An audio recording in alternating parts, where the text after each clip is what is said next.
Rub some dirt on the owie. Rub some dirt on it. When you think about mental health, you think about a straitjacket in a white room. Like, there's this huge spectrum.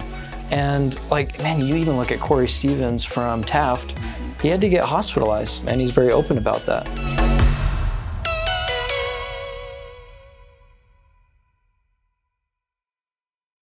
Welcome back to From Poop to Gold. I'm Benton Crane, your co-host and the CEO of Harmon Brothers.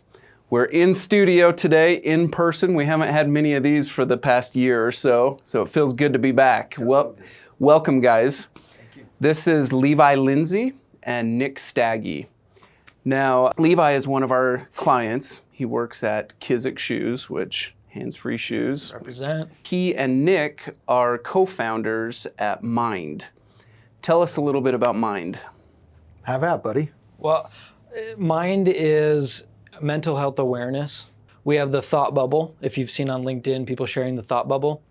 That's just really a vehicle of saying, I support my mental health and other people's mental health. We also facilitate the sharing of stories. And then we also have monetized through the purchase of apparel to be able to offer free therapy to those that can't afford it. Tell us a little bit more about that. How does that work? So people go buy the Mind t-shirt, get This some one's swag, on sale, yep. And then a certain percentage of that revenue goes to therapy. Yeah, right now all of our proceeds have been going to funding people's free therapy. Yeah, ironically, we're not a 501c3, but that's really more just a combination of Levi and I being lazy and not wanting to take the time to set up a 501c3 and being held to those sort of regulations. So we set up as a B Corp, and then we've just made a promise to one another that every single dollar that comes in, we turn around and we just buy therapy for people. So maybe at some point we'll transition that over for tax reasons, but right now we're only focused on helping people and doing it as easy and efficiently as we can. And why? Why did you guys get into this? Man, I've struggled with mental health my whole life. I mean, I just turned 40, and at 10 years old, I started dealing with anxiety and depression, and I always felt like I was alone. I could never share that with anybody. There was always this heavy stigma around it. Even recently, leading marketing teams and managing 400 or 500 people at a time, I used to carry around poker chips, and I would play with those poker chips to help me manage my anxiety and get through those rough moments. It's like a stress toy? Yeah, but when people would ask me, like, yo, what's with the poker chips? It was just easier for me to tell people I have a gambling problem. And I'd kind of joke about it, but I'd never actually tell people, yeah, I have anxiety. I'm struggling with depression. And so when Levi and I started working together at Vid Army, we just hit it off. There's something about Levi that is very welcoming and inviting, and I knew, wow, I can talk about this and not feel guilt and shame, even as the CEO of his company. And as we started talking, it started feeling better, and you were able to kind of feel suddenly like someone else was wrapping their arms around you, and that you didn't have to be ashamed to deal with those things. And at that moment, we said, geez, if this works for two of us, maybe this works for a larger community. How do we start shifting the mindset? And Mind was born. So you guys met at Vid Army. Well, he started out as a client, and then I was like the whiny client who was, I love you guys, but you should be doing these things. Okay, so Levi is co-founder of Vid Army, right? yeah. And Nick is a client of Vid Army. Yeah. Okay. And then the first time we set up lunch, I totally spaced the dates, and I ate alone. It was cool. he ate alone. Yeah. And then, if we can make it through that, we can make it through anything. That's so right. We ended up rescheduling, and He forgave you. Yes, we had our first bromance date, and then the bromance blossomed from there. Yeah. That's exactly how it went down. Yeah, and then Nick really became a mentor. Starting a business is hard, and that's really where my mental health really became on the forefront of my mind. It was founding a business.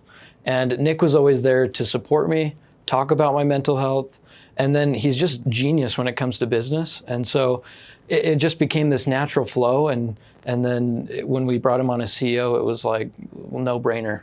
Okay, so you're running the company, but now you're facing challenges that come with running a company. And because Nick, you've dealt with this for many, many years, sounds like you had more experience in it and were able to kind of give some guidance to Levi. Is that right? Mostly. I think it was more that we balanced each other. Okay. Levi had a bunch of experience being an entrepreneur. I did not. I've just been an entrepreneur my whole life. I was the guy who always came into big companies and built new departments or new teams or tackled special initiatives. So I operated those businesses as if it was its own business, but it was under the construct of a larger organization. And so it was a learning curve for me stepping in, actually being that close to being an entrepreneur and learning. So it was good because Levi brought that experience as an entrepreneur, and I brought the experience as an entrepreneur in big businesses, going like, yeah, but we could do it like this, and how do we work together? And I think that's part of the magic that happened between me and Levi. Got it. So you guys hit it off, and then you recruited Nick to come be the new CEO and to run VidArmy. Yeah. Well, I'd called him for advice one day, and he was like, "Are we flirting with me coming on as CEO?" And I was like, "Maybe." And he was like, "I'd be interested." And I was like, "We'd be interested." And then it just evolved from there, and we brought him on. And now, up to that point, you had been the CEO, correct? We didn't really have a CEO. Okay. But the founders, we were a small team, 15 or so. I think before you came on, we were probably around 10. And what went into that decision to bring on a CEO? I think we really wanted to grow bigger than we were, and we weren't looking to have it be a slow burn. And Nick had the experience, and his advice was always so sound. We just wanted more of it on a daily basis, and we wanted him hands-on. And then when he came on, we saw the fruits of that quick. I mean, he quadrupled revenue within the first month with some of the processes, pricing changes, commission structures. He just overhauled everything, and we immediately saw the results we wanted to see. The great thing about VidArmy was it was a great idea. You drive down the street and you're like, who needs video? And the answer is everyone. And then you're like, great. Who could value from having a video like Squatty Potty? And you're like, everyone. And then you ask yourself, who can afford that? And you're like, okay, not that many people. So there's this massive need to create video in an affordable way, and VidArmy hit that. And they were there and they were ready for it. All I did was come in and put some structure around it. But that's where my experiences helped, is I was able to just see the puzzle pieces as they lay and what they should have looked like on the box. And we started, we got to work. So at VidArmy, you're focused on kind of the entry-level budget video offerings for businesses. How did you get from that to where you're at today with Mind? Well, I think, so December is where Mind was really born. And I would say that was at the peak of Nick and I's crux in scaling the business. We were kind of at this inflection point where we closed Amazon, we closed the Church of Jesus Christ of Latter-day Saints, and we were as clients. So we were starting to get these bigger clients. Our revenue had grown fast, which created a lot of growing pains. And so we're at this crazy inflection point. And so I would say, and you can back me up on this or not, but I think that was when we were kind of at our peak of our mental states were being flexed quite a bit. Yeah, I think you're right. There was a whole lot that was going on personally and within VidArmy. And then I had been a contributing partner with Forbes, and they had talked to me about, hey, you're being vocal about mental health. Maybe we kickstart something. We can support you. What does this look like? And I remember we were at a shoot for Amazon, and I had to step out to jump on a call with Forbes. And I'm like, we just need an easy symbol to help people recognize I'm a mental health advocate for myself and for others. And maybe we do an emoji. Maybe it's the thought bubble emoji. And it was like, oh, pulled Levi aside, and I'm like, I think we might have something here. And we made t-shirts, and we filed as a business, and then we did nothing.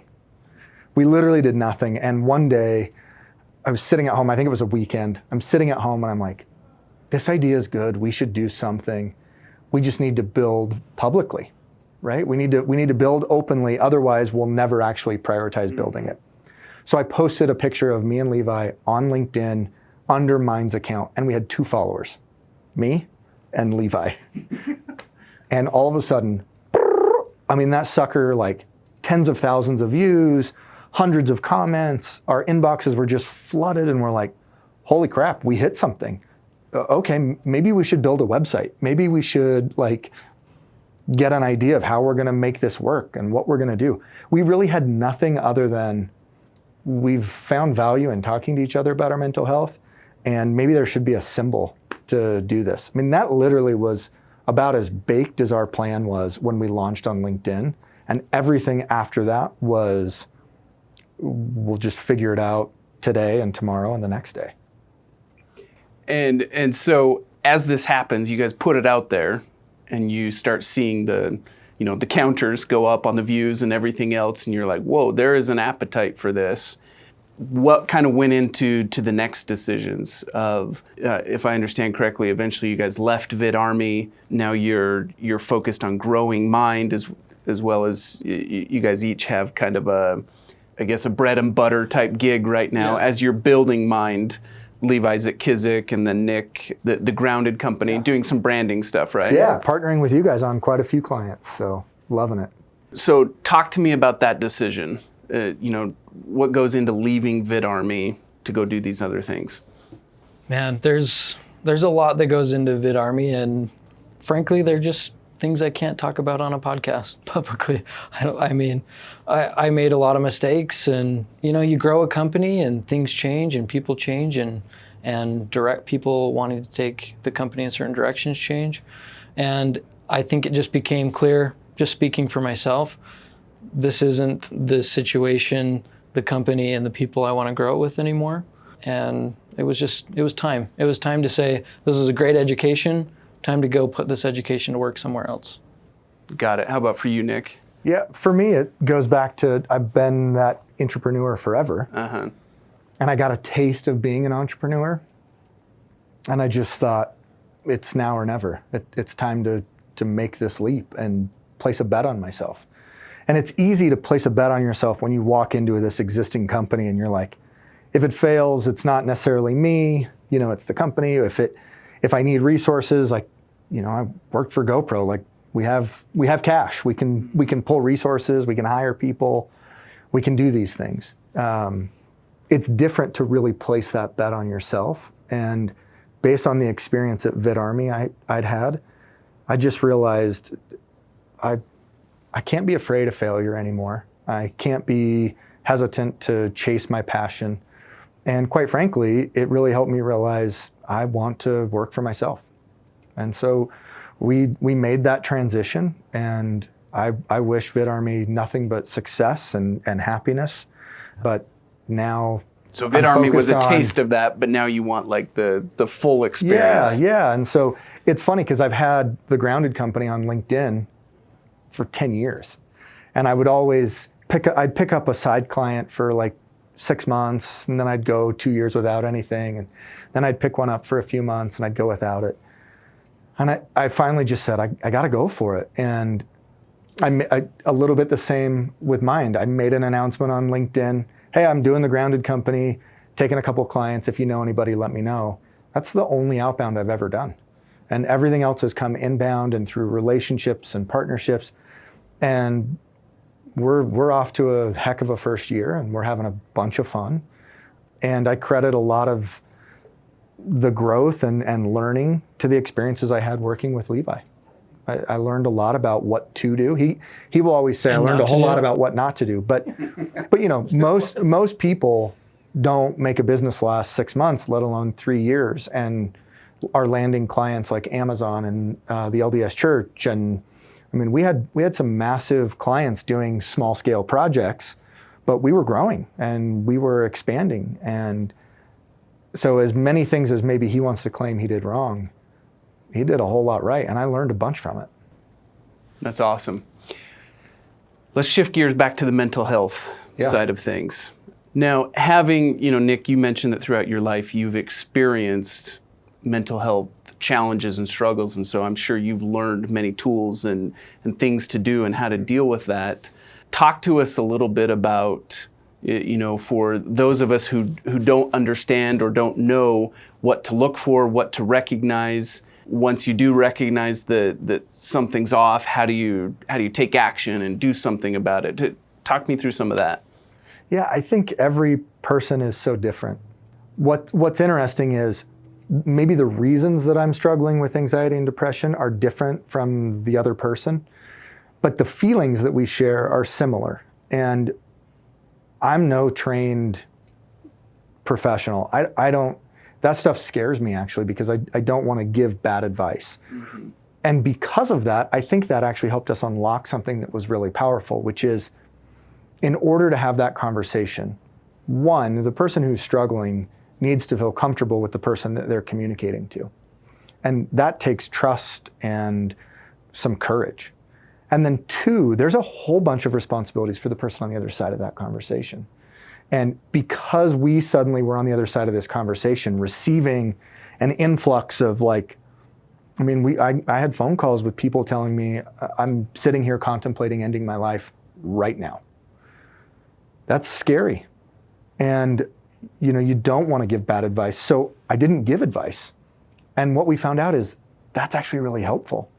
Levi's heard this story a bunch, but it's White Men Can't Jump. It's a great movie. Woody Harrelson's laying in bed and his girlfriend says she's really thirsty. He gets up out of bed and he goes and he gets her a glass of water and she gets super mad at him. He's like, you told me you were thirsty. I got you a glass of water. She's like, no, I just wanted you to ask me, what does it feel like to thirst? Tell me about that. And I think for the person on the other end, there's always this feeling that, wow, I have to solve your problem. I have to give great advice. And the truth is you don't. You just have to ask someone, well, tell me what you're feeling. Tell me how that makes you feel. Tell me why you're feeling that way. Tell me more about today. Tell me what you're thinking about for tomorrow. And you just have an open conversation without judgment or bias or a solution. And what we found is when you do that, it's freeing for the person who's been struggling. It's so healing. And that's when we uncovered that, that's why we were like, oh my gosh, there are people who can't afford therapy, and therapy is really just talking to someone. We should fund that. We should make sure that every dollar we make goes to making sure people can talk to someone who's not judging, who's just there to listen. And that's really, as I see it, that's the mission behind Mind. The irony too, we did a Zoom call because there were so many inbound when we launched Mind of people just wanting to talk. And I'm so glad Nick was able to point out that we're not here to help, we're just here to talk and listen and support. And we did a phone call with someone, I didn't know what burnout was. And we were at that peak, like I was saying, of my mental health was probably the worst it's been in the history. And she started talking about burnout and started describing her experience with burnout. And I just got chills all over my body. And I just wanted to start crying on the Zoom call we were just casually having at our office. And as soon as the call ended, I just ran out because I was like, I think I have burnout. I didn't know what that was, and I didn't even know it was a thing. And her describing it, just I felt it in every fiber of my being. Ending the stigma sometimes just starts with us chatting about our experience and then having others see a little piece of that in themselves. And not that we're there to help, but we're here to be that top of the funnel in starting the conversation so that people can go and find resources to get help and to realize that there is a problem and that it's okay that there is a problem. So part of your platform at Mind is for people to put the thought bubble on their, on their social media profiles to kind of signal to the world that, hey, I'm a mental health advocate. Mm-hmm. But what does that mean? So if I put that thought bubble there and proclaim to the world that I'm a mental health advocate, what do I have to do, or what do I have to be, or what do I have to say in order to back up that proclamation that I'm a mental health advocate? I think that's what's so beautiful about the thought bubble is you don't have to do anything more than that. There's people, I talked to a CEO the other day of a pretty large organization, and he said, Levi, I have bipolar and I don't want to tell people about it because I'm afraid of what they'll think of me as a CEO knowing that I have bipolar. There's a lot of stigma around bipolar. Just put the thought bubble and don't say anything else. It speaks for itself. Let the thought bubble do the talking that you necessarily don't want to do. It could be that you're struggling. It could be that someone that you love is struggling. Yeah, I think the only requirement is that you put it up if you feel compelled, and then you're yourself, and you're honest with your own mental well-being, and you're empathetic to other people's mental well-being. And as long as you do that, I think we could I think that is it sounds so simple, right? But that is a major step forward, because to Levi's point, right now, when you hear someone has battles with depression or bipolar or burnout, a lot of people instantly start judging that person, as opposed to just accepting that's something they're dealing with. And they can still be a very successful father or wife or mother or CEO or creative or whatever that they care about, whatever they want to do. It doesn't mean you can't be a successful, happy person. Mm-hmm. It's really fascinating to listen to you guys, and I'm sitting here kind of connecting a few dots.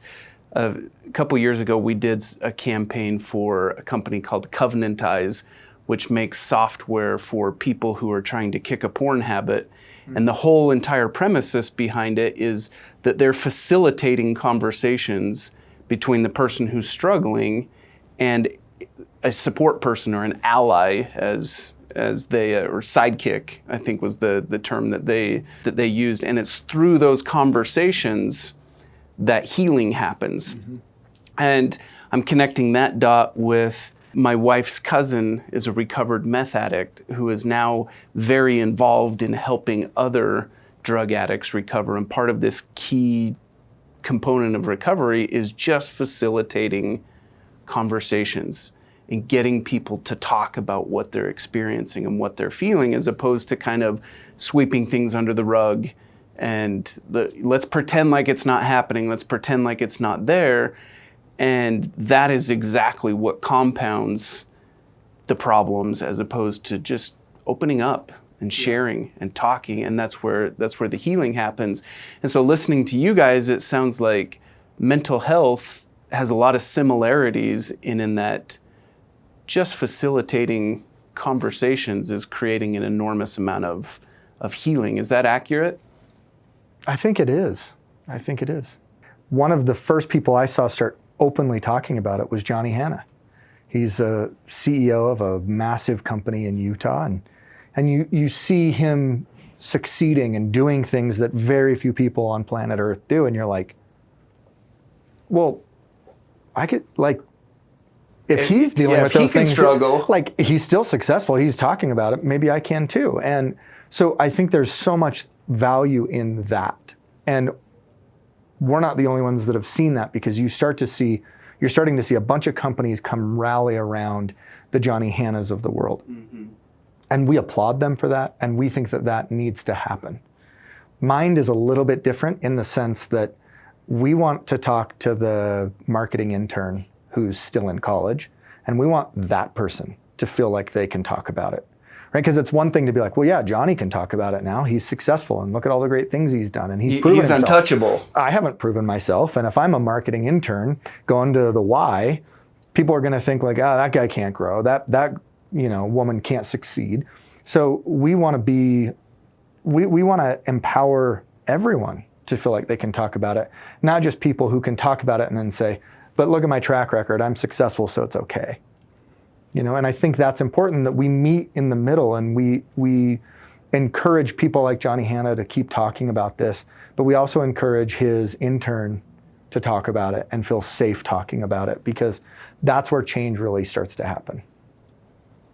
Is it fair to say that Mind is trying to approach this problem from a culture perspective, in terms of, if you can permeate the culture, with this thought bubble, this symbol that empowers, like you're saying, both the intern and the CEO to say, this is okay. Is that kind of the approach? Yeah, I think it is. I think a lot of the generation that raised our generation. It was a rub some dirt on it. Rub some dirt on the owie. Rub some dirt on it. When you think about mental health, you think about a straitjacket in a white room. Like, there's this huge spectrum. And like, man, you even look at Corey Stevens from Taft. He had to get hospitalized, and he's very open about that. And that's fine. Why? Like, you have to get hospitalized for a broken leg. There's just so much stigma around our minds not being okay sometimes. And we're hoping that it just sparks a conversation of people to be like, you know what, okay, I have had those times. Or I know someone has had those times, and it's totally fine. And you can get out of it, or you can live with it, and there's hope and there's help. Mm-hmm. And I love the fact that on LinkedIn or social media, I'll have people reach out to try to, they're connecting with me, and they're like, hey, I saw that you're also a mental health advocate with the Thought Bubble. Have you heard of Mind? And you're like, I love Mind. Cool, raddest movement. Like, love it. And I don't ever be like, actually, yeah, I'm one of the co-founders of it. But it's like, yeah, love that you're a mental health advocate too. What's up? Let's talk, right? We intentionally picked a logo that's on everyone's phone. Mm-hmm. We intentionally, which is the Thought Bubble, right? Yeah, it's the Thought Bubble. We don't want to own the Thought Bubble. Like, that's not what this is about. This is not about Levi and I taking a paycheck home. We've never taken 1 cent, and nor will we ever. It's not about us being on cool podcasts like this, right? It's about people feeling like they can be themselves and talk about mental health and be advocates for themselves and for one another. And it might sound really cliche or grandeur, but we don't want Mind to be about us or any one individual. It's just about every single person who connects on that level. Now, I know you guys said you don't prescribe solutions, you don't try to help, you don't try to fix it. But for our listeners who, someone out there listening to this is feeling something and going, man, this is my experience, or yes, that's happening to me, or there's something like that going on. Can you at least share some resources of, where can they start? Where can they start looking for information or start looking for support, or who can they turn to? I think the first thing is turn to the person who sits next to you every day and talk to that person, whether that's your spouse, a kid, a coworker, a friend. Talk to the people that are closest to you and take that leap of faith. And then, there's all sorts of resources, whether it's suicide prevention lines or nonprofit organizations, even telehealth companies now like Vita or Zenovate are offering all sorts of cool resources at pretty reasonable prices. So there's all sorts of places. We're in the process of revamping our site. We genuinely launched our site like a few days after that LinkedIn post went crazy, and we've got other stuff going on. We've never updated it, but we're in the process, and that will have a whole load of resources where people can just go to wearemind.org and then you're there. We're not, specifically tied to any one of them, but it's just good to know there's a lot of help out there. Awesome. How can our listeners stay in touch? You can find us at we.r.mind on LinkedIn, or what's that, an underscore? I think, yeah. Yeah, We Are Mind on LinkedIn and on Instagram, wearemind.org. Add the Thought Bubble, tell your story, check on a friend, even if they're a happy friend. Awesome. Thanks for coming on the show, guys. Appreciate the opportunity to get to know you, and thanks for sharing with our listeners. Thanks for having us. If there's something that really connected with you, let us know in the comments. And of course, make sure to like, share, and subscribe. We'll see you on the next one. Our students have seen incredible growth in their businesses by implementing what they learned in our courses. Take these reviews as living proof. We've now got multiple campaigns that are in the millions of views and in the multiple millions of dollars in sales. Within a week, we're close to 10 million views, over $1 million in sales, and most impressively, we've covered 100% of the production costs in the first 24 hours of releasing it. We saw immediate results. Sales went up 10x the first day. The first video we did is over 30 million views. The most customers that we've ever acquired in a single month. I think we had about 26,000 new customers. Go to HarmonBrothersUniversity.com to start accelerating your business's growth with video.